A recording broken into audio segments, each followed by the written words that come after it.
இப்படி ஒரு அரசியல் காழ்ப்புடன் நேர்மை திறனற்று நம்மளை பற்றி குற்றம் சாட்டியுள்ள குறுகிய மனம் கொண்ட முதல்வர் அவர்களுக்கு ஒரு சில கேள்விகள். உச்சநீதிமன்றத்தில், அதாவது 13/10/2025 அன்னைக்கு உச்சநீதிமன்றத்தில் நடந்த அந்த விவாதங்களை வைத்தும் அந்தந்த உத்தரவுகளை வைத்தும் இந்த கேள்விகள்.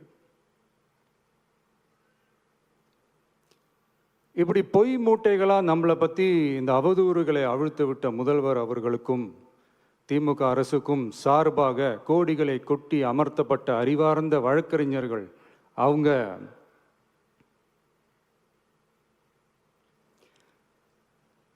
இந்த கபட நாடக திமுக அரசோட தில்லுமுல்லுகளை தாங்கி பிடிக்க இயலாமல் உச்ச நீதிமன்றத்தில் திக்கு திணறி நின்றது